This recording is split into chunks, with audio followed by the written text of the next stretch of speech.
Welcome back, guys. Welcome back to the channel. I've got a bit of a different video for you guys here today. If this is your first time stumbling across this channel, watching my videos, of course, if you like what you see, feel free to like and subscribe to the channel. And of course, don't be afraid to be part of the discussion, as this is what this channel really is all about. It's kind of facilitating discussion about cinema and hopefully thinking about films a little bit differently.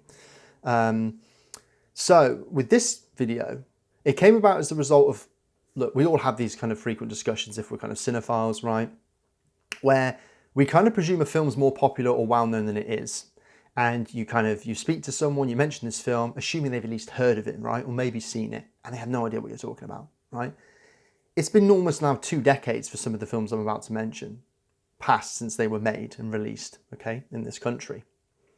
Okay, so I've got here 10 films from the noughties, okay, the 2000s, which at least at the time were critically popular, some of them commercially successful to varying degrees, and some of them, because I've got a few world cinema examples here, foreign films, were kind of crossover movies that maybe people who don't normally watch subtitle films or world cinema would have at least seen or heard of, that no one really talks about anymore, for whatever reason that might be. So let's get into it. They're in no kind of order. I've just put them in alphabetical order, so there's no kind of preferential order here. And some of these movies I like more than others, but we'll discuss that when I talk about each one. So the first movie I want to discuss is Amélie. Okay? Remember Amélie? Maybe you do, maybe you don't. This was a big film. It came out in 2001. Starred Audrey Tautou, that's the titular character on the front cover there.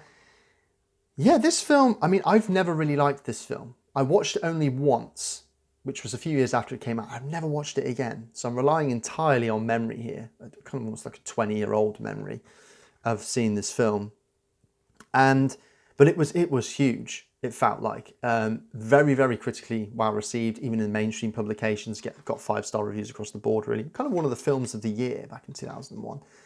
By filmmaker Jean-Pierre Jeunet, who is a filmmaker who's kind of faded into obscurity. In fact, I couldn't tell you anything off the top of my head that he directed after A Very Long Engagement, which I think had reunited him with Audrey Tautou, which was back in 2005-06. But this film here, like I say, it was kind of like the film of choice for if you have people going, I do watch world cinema, I've seen Amélie, right? That's how much of a crossover film it was. And like I say, it was critically very well received. But Jean-Pierre Jeunet has kind of faded into obscurity, right? He was kind of a culty director, had a bit of a following in the 90s with films like Delicatessen and City of Lost Children. And off the back, and they were kind of like these dark, almost twisted alternative fairy tales. So they're kind of like film for adults, but they're like kind of adult fairy tales. To which extent Amélie is kind of somewhat like this, because essentially is a film that's about this character who helps people find love, and then she falls in love, and she kind of questions all of her kind of base beliefs about love. It's a very cutesy, quirky film that I kind of find, I think, a bit OTT and overly quirky and overstimulating for me, in that sense that you have to kind of buy into the world, kind of similar to filmmakers of Wes Anderson. I think it's an acquired taste. You have to buy into the worlds that they're presenting you and feeding you. And for me, it's a bit just too sickly sweet, a bit too saccharine for me, for my taste. But so I've never felt the urge to rewatch it. Maybe that's the issue with this film. Maybe that I think people, they saw it, they liked it, but it's one of those films that just, I guess, never wanted to return to. It does still have its fans, and it's still, I think, critically well regarded. But no one really talks about it anymore, do they? It's one of those films that's kind of, despite being immensely popular, has faded into obscurity, kind of like Jean-Pierre Jeunet. Incidentally, Jean-Pierre Jeunet directed Alien Resurrection after doing Delicatessen and City of Lost Children, which, less said about that in my opinion, the better. Not a fan of Alien Resurrection. In fact, I have trouble deciding what's worse, that or Alien 3, or Alien Cubed, as I call it. But yeah, again, this is the first of many examples you're going to see on here of just highly regarded films at the time that, do any new film fans seek these out and watch them? I don't know. Be interesting to know, actually, if people do. But that's my first choice. The second is a kind of, it's another world cinema film. This one's from Mexico, and the filmmaker has gone on to do much more famous films to the point where now I think it obscures the kind of legacy of this one a bit. And that's Amores, Perros, okay, or Love's a Bitch, by Alejandro González Iñárritu, Mexican filmmaker who went on to direct, of course, 21 Grams, Babel, which I think was nominated for Best Picture in 2006, or 2007 Oscars, I think. And of course went on to do The Revenant, Birdman, etc. Right, so he's a filmmaker who's kind of become very, very well regarded, very popular, well liked, makes movies that have seen by a lot of people, I think. But I always think his movies are kind of like crossover movies where they're kind of like art house successes that people who don't normally watch art house movies then watch his films and they kind of go, what was all that about? You know, I remember a lot of people having that reaction to The Revenant. They were kind of like, what's all that about? Nothing really happens in that movie. It's really long and it's like pretty but boring, you know? That's, you know, what most people's opinions were, it seemed like, from the kind of just the layman cinema goer, film goer that went to see those films, Revenant in particular anyway. I'm not a massive fan of Iñárritu. I find his movies very portentous, very pretentious. I still think this is his best movie. And it's the one that no one really talks about anymore because, well, it's the one that's in a different language for one, and it was made way back in 2000. People at the time likened this to Pulp Fiction. Yeah? So people call this a kind of Mexican Pulp Fiction. I hate that kind of lazy journalistic comparison because I think it's problematic for many reasons. We'll see another example of it next, where it really irritates me. But it's basically they're saying that because it's a movie that has multiple narrative strands and ties them all together kind of around one event. In this being a car accident. So you get like 3 different stories with 3 different actors, or characters I should say, and this car accident and how it ties them all together essentially. And so yeah, people were very, very hyped about this movie, and off the back of that Iñárritu has seen great success, but I still think it's his best movie. And I'm not even that big of a fan of this. So maybe that just tells you how much I just don't really like Iñárritu's work. The more I see, the more I find issue with and dislike his filmmaking in general, really. Technically skilled, don't get me wrong. I mean, obviously some of the sequences and the shots are fantastic in themselves in all of his movies, really. Like the opening of The Revenant, for example, is fantastic. I find he's a director of great set pieces and visually striking. But like I say, as a director of ideas, I find him he's a director who strains, I think. But yeah. Who last spoke about Amores, Perros? I don't know. And that's a filmmaker that's still known in contrast to kind of Amélie, where I feel like Jeuné's been kind of forgotten about, really. Yeah, this is probably the most critically high regarded film at the time, at least, on this kind of this list of 10 films that I've got for you guys. And that's City of God. But who really talks about City of God anymore? Remember City of God? Okay. Now, you might have went, oh yeah, that's a brilliant film. Okay. But it took me to kind of mention it for people to kind of remember. When I first saw this film, I was knocked out by it, like I think anyone else would be. I loved it. I loved it the first few times I saw it. I rewatched it a lot, actually. It was probably one of my most rewatched world cinema films. Of course, it's a Brazilian film, directed by Fernando Meirelles, and Katia Lund co-directed it as well. Again, Meirelles faded to obscurity really after this. He had a few big flops and disasters, and I don't know what he's done since, to be honest with you.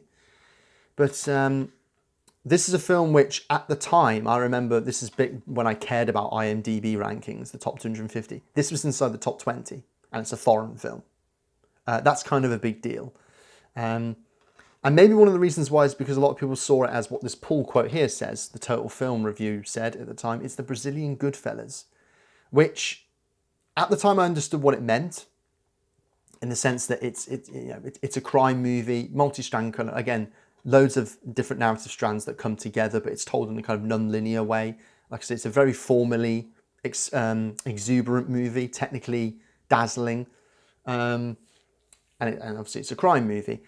However, I think that's a very, very problematic pull quote, because it does this thing where it's to say, this is only worth seeing because you know that American film that you really like? It kind of does things similar to that. So that's why this is worth seeing.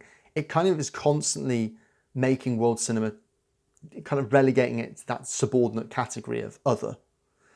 which is, again, kind of culturally, I think, really problematic and wrong. But I actually have a lot of issues with this movie now. Used to love it. Now I kind of see it as somewhat, because essentially it's a film that's set in the favelas of Brazil. So it's dealing with things such as rampant crime, poverty, inequality, and things like that.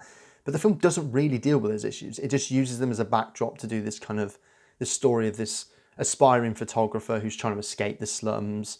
And there's these drug wars going on. There's this kind of psychotic kingpin character. And I just feel like it's kind of exploitative of those issues as opposed to genuinely exploring them. I mean, who actually is troubled by this film and walks away afterwards and go, God, things in Brazil are really, really bad, aren't they? They kind of just feel like they've seen like a gritty crime picture. And that's not to say this film isn't emotionally affecting. There are some really, really powerful scenes in here, standalone scenes of themselves. There's one really, really harrowing scene in which two kids are cornered, and they're only kids. They're cornered by the nasty character of the film, Little Zay. He's the kind of drug kingpin. And he gives the kids a choice. You can either be shot in the hand or the foot. That's your choice. And of course, the one that they choose, he shoots them in the opposite. And they kind of just laugh, and you see these shots lingering of these kids really kind of too authentically, almost disturbingly crying in pain. And it's a harrowing sequence, and it's really, really well done. But like I say, there's something that really, really doesn't sit well with me in this picture. In fact, have you ever heard that pejorative that's thrown around, poverty porn? It was never thrown around for this film. Maybe the term didn't exist then, but I've never heard this referred to as poverty porn. But it is, in my opinion. This film is poverty porn. It's almost if a film's very, very artfully and technically well executed, very, very artfully directed, it escapes that kind of that tag, that criticism, but not to me, it doesn't. I think it actually makes it more problematic. So this film is still highly regarded on IMDb. I don't know where it ranks now. It's probably in the top 100. Like I say, I don't pay too much attention to that these days. If anything, it annoys me more than anything these days. But City of God, yeah, don't really hear too many people talking about it. Is it because it's just Brazilian? Would it have endured longer if it was like a kind of the American equivalent? Probably, I suspect. But I'm not saying it's worth your time. Judge for yourself, see it yourself if you haven't seen it. But yeah, mixed feelings on it, to be honest with you. Now, the next one, I feel like its success was its downfall. Okay? This is a movie that won awards that I think no one expected it to win. And as a result, it kind of garnered a negative reputation that, like I say, was its downfall. And that's Crash by Paul Haggis. Now, back in 2005-06, when this film came out, of course, it beat at the time, and you can see, I think it's Jack Nicholson that reads the award out, and to his surprise, he kind of was like, holy shit, this film's won, over Brokeback Mountain, a film which now is way more, it's regarded as a kind of landmark film in queer cinema. A lot of people love the performances of both Heath Ledger and Jake Gyllenhaal, Ang Lee's film, far more fondly remembered than this. But this is the film that won the Best Picture Oscar. And a lot of people were surprised at the time. And you can kind of see the ballsy move by the Academy would have been to give it to Brokeback Mountain. And the correct move, I think, at least over this. But no, they give it to the kind of like, do-goody film about, hey guys, if we can all just like pull together, we can, racism, isn't it? And it's just a very, very dramatically kind of like hackneyed film, isn't it, really? I find it interesting, actually. I find it actually quite funny when, back when this came out, whenever I mention Crash and I wanted to talk about the David Cronenberg film from 1996, I'd go, oh, have you seen Crash? And they go, oh, the film about the car accident, the bit, and there's all, won the Oscar. And I'm like, no. David Cronenberg's Crash. Have you seen that film? People that get turned on by near fatal car accidents. That's a great film.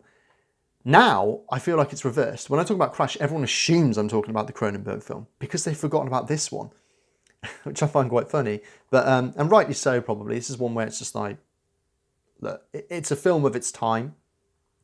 And its success was kind of its time, if that makes any sense. Going back to the reasons I just said. But not really Not really a great film that stands the test of time, in my opinion. It's one of those kind of real howlers by the Oscars. The next one is actually another film by Ang Lee. So I mentioned Brokeback Mountain. I've got one here that I feel like just, maybe I'm wrong with this film. Crouching Tiger, Hidden Dragon.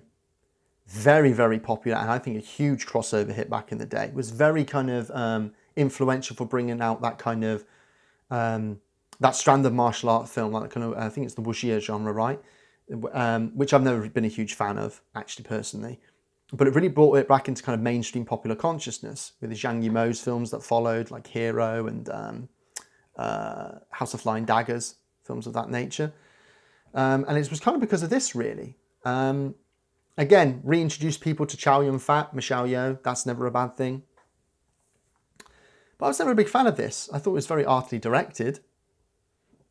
But again, does anyone really talk about this now? Almost a quarter of a century's passed. I feel like not. But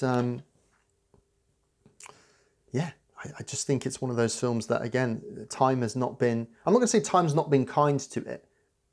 But in terms of people, cultural memory-wise, I don't think it's been preserved that well, actually. I'm not quite sure why that is with this. I don't really have a kind of hypothesis for that one.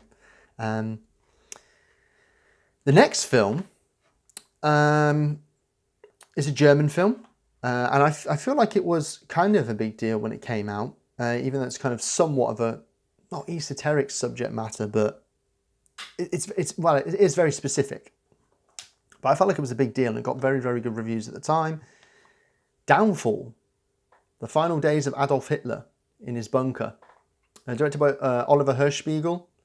I think it was a big deal back then because it was a very overt attempt, because it's a German film, to kind of really address German history in a kind of supposedly kind of truthful, honest, no holds barred way, really. It has got a fantastic performance by Bruno Ganz as Adolf Hitler. Like I say, it covers literally his last few days, like his last week, when the Russians obviously closing in on Berlin. And Oliver Hirschspiegel, again, what did he really do since? I think he directed that Invasion of the Body Snatchers remake, The Invasion, but I might be wrong. He did a film before this called Das Experiment, which I've always been intrigued to watch, but never managed to get round to watching, which got some good reviews at the time as well. But I just feel like, again, this has been kind of forgotten. No one ever talks about Downfall anymore. And yet I think it was one of those crossover world cinema films back in 2004. So, yeah, I watched this quite a few times back then because I found it very, quite gripping, actually. Even though, like I say, the location is really much in one setting. It's really much just, like I say, a character piece. But Bruno Ganz is fantastic in this. It's probably best known now, ironically, for a meme, which is, of course, the kind of Hitler rages at ... and people essentially incorrectly translate what's being said, and then you have him ranting about whatever it might be when he's essentially having to go at his commanders because they're trying to tell him, look, the war's lost, essentially. But he's having none of it because he's in that much denial and probably physical and mental decline at this point. So the film suggests and tells us anyway. But yeah, it's kind of more widely known now for a meme, I think. Or at least it was. Maybe that's 10 years. Maybe even that meme's 10 years too far gone now. Right, the next film, one of the most critically highly regarded films of the 2000s, is a film personally, I've changed my opinion on. And I don't think, like I said, it's kind of forgotten. Hidden. This is one of these kind of, it's an artificial eye release. I was about to say tartan then. Artificial eye release. Felt like it kind of did well back in the day. And this is an art house film, for all intents and purposes, right? This is kind of like, it's Michael Haneke, very arty director, very serious director, right? Okay. And this is a film when I first watched, I really liked. I thought it was, I didn't think it was necessarily like the film of the year, or, this was making top 10 of the decade lists at the end of the 2000s, right? And it was winning best film of the year in 2005. Huge success. Michael Haneke is one of these guys who kind of rose to prominence with Funny Games back in 1997, making these kind of challenging, provocative movies that kind of was trying to disturb the pleasantries or the tastes of the audience, as it were. And in the 2000s, he just had a string of these critical art house successes with the likes of Code Unknown and Time of the Wolf and Piano Teacher and this. White Ribbon he closed out the decade with. But I've really soured on Haneke. I've seen all of his films apart from his last one. I had the Artificial Eye box set which had all of his films in. I watched all of them and I kind of enjoyed most of them, if enjoy is the right word with Haneke. But I feel like now the subtext of this film is kind of, it's surface deep. It feel like you're being hectored at and lectured to, very Haneke-y. I kind of feel his best work's his early work now, not this. I rewatched it a few years ago and I really soured on it. So I actually think it's quite overrated, actually. But who knows, maybe that's a kind of generalised sentiment, but it still ranks really highly on best of lists. I just don't think not even general film goers, I think people who are genuinely into cinema, do they really love this film? You know, a lot of it's all about the kind of final shots. I won't really say much about the film's plot, except that this couple, Juliette Binoche and is it Daniel Auteuil? I think, yeah, are being videotaped, and they're sent the videotapes, but they don't know why they're being videotaped. So they were kind of being, it's like surveillance. And you know, the film opens with this shot of this apartment, and you realise after a few minutes you're watching the videotape. So then it takes on a whole other sinister turn. And so he's trying to investigate. He's like a television personality, and he's trying to investigate why this is happening. There's some shocking twists and turns in it. I say it's worth a watch, but I think it's, like I say, I think it's highly overrated, and maybe that's one of the reasons why it's forgotten. Also, I think, like I say, when I say forgotten, I mean less revered, I suppose, as it once was. Same with this next film, actually. And this is one of the films that I'm including here that I do still like. This was big in 2006. And I can see why it was successful. This is another German film, actually. And that's The Lives of Others, directed by Florian Henkel von Donnerschmark. It's a bit of a mouthful. You should see his full name, actually. It's a lot longer. Again, kind of went on to do not very much after this, right? I think he directed The Tourist, which was... I've never seen... I was warned off it by just how critically and commercially savage that movie was. But this is a really good movie. Kind of the death throes of East Berlin, Cold War. It's the story of a guy here, played by this was one of his last performances, wasn't it? I can't remember who the actor's name actually now, and I should know his name. Ulrich Moore, I think. Yeah, Ulrich Moore plays this kind of Stasi surveillance officer whose job it is to spy on anyone who is seen as being kind of against the regime, as it were, for subversive acts. And it kind of becomes this kind of character study. But it's really absorbing stuff, I think. I think the reason why this is a crossover is because it's one of these kind of universal dramas, right? In which it can appeal to anyone in terms of, it's got this kind of universal humanism about it, I think. But I think it's very, very well made and directed. Really nice ending as well. The ending's kind of poignant, probably because it was Ulrich Moore's final performance.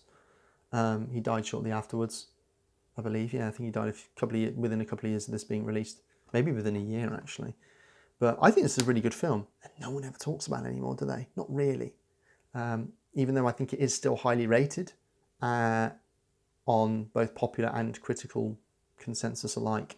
So if you haven't checked it out, or if you haven't seen it in a while, Lives of Others. I need to give it another rewatch, to be fair. Okay, almost there. 9th film of the list. This is my favourite film, by far, of this pile. And I'm not quite sure. I feel like it's forgotten, or it's getting forgotten. And I don't want it to be. It was a huge critical success at the time. Some critics really didn't like it, though. And it was a kind of awards contender. Okay, and this is a movie that I think should have won more awards than it did, particularly for its lead performance. I'm talking about Alexander Payne's Sideways. Now, this is a film essentially about two best friends who, one of them's getting married, and so for a kind of final bachelor's weekend, they go to the wine country for wine tasting, except they kind of have different ideas about what they want to do. One is played by Paul Giamatti, who's a teacher, who's kind of going through a midlife crisis, who he's the one not getting married. He's already been married and divorced at this point. And Thomas Hayden Church is the guy getting married. He wants to have fun. He says this is his last chance of freedom, whereas Paul Giamatti kind of character just wants to drink wine, essentially. He's far more cultured, see. And essentially this is a film about kind of a guy who's not quite in life where he thought he would be, I think, for his age. He feels like a bit of a failure. Life's a bit stagnant for him. So it's it's a kind of relatable movie, if you like. I certainly relate to it a lot. And I think it's funny. Do you know what? I think this is still Alexander Payne's best movie. I haven't seen The Holdovers, which actually reunites him with Paul Giamatti. Like I say, I think Paul Giamatti should have at least been Oscar nominated. I think he was robbed of a nomination for this, but he should have been. And Alexander Payne's known as one of these guys who he's a filmmaker with kind of 70s sensibilities, in the sense that he makes these kind of like dramas about real people, these adult dramas. Remember those from the American cinema of the 70s? Kind of feel like they've all but disappeared now. Alexander Payne's one of those guys who can blend drama and comedy really, really well. But I think this is by far his best film, in my opinion. I haven't seen Citizen Ruth still, which is his debut, but I've seen everything else in between. And I feel like a lot of his films are kind of hard to come by, particularly in the UK. Elections just got a 4K release. That's the only film of his that has so far. The rest of his pretty much either all out of print on Blu-ray or DVD, or you can just get them on DVD, some of them. This is, I think, out of print. So a lot of his films, as is Nebraska. And of course, there's other films about Schmidt, which is probably one of the more interesting Jack Nicholson films post-2000 for his performance. Downsizing, which a lot of people hated, I kind of liked, actually, particularly the first half, but a lot of people really didn't like that film. But yeah, for me, this is one of my favourite films, 2004, quite easily, actually. So I really, really like Sideways. I've rewatched it quite a bit, and you know, I foolishly sold it and had to, when I realised it was out of print, hence why this is still in the film, had to get it again. So I need to rewatch this because, like I say, I'm a huge fan of it. If you haven't seen Sideways, I recommend it. And the last film on this list is a film that got so many awards and it felt like it was talked about so much back in the day. Another film from 2000. It's a kind of like issue movie, like Crash was, right? This one's about drugs. Traffic. Remember Traffic? Does anyone remember Traffic? Steven Soderbergh, who's a kind of revered independent filmmaker, but sometimes crosses over into this mainstream territory. I feel like to kind of finance this other stuff that he wants to do. Very, very prolific filmmaker. Started making films in 1989, Sex, Lies and Videotape. I think I worked out he's made the equivalent of a film every year since, to date. And the guy's had a mini retirement. He had he retired for a few years, I think, didn't he? And had a mini sabbatical, and he still made the equivalent of one film a year. That's how prolific he is, which is quite rare for an American filmmaker. There's kind of two schools of thought with Soderbergh, which is, I think a lot of people think, you're either in that camp where you think, oh, the cumulative effect of all of his films is that he's actually a great filmmaker. And then there's those that say, if only he actually just spent more time on one film and made less movies, he'd make great movies, the odd great movie. I'm in the latter camp. I feel like this is kind of a hot load of nothing. This was actually remade from a mini-series of the same name, except replace the C with a K for Traffic, which I think is I know it aired on Channel 4, but it's not a British drama. I think it was about, or maybe it was. I can't remember now. I've never seen it.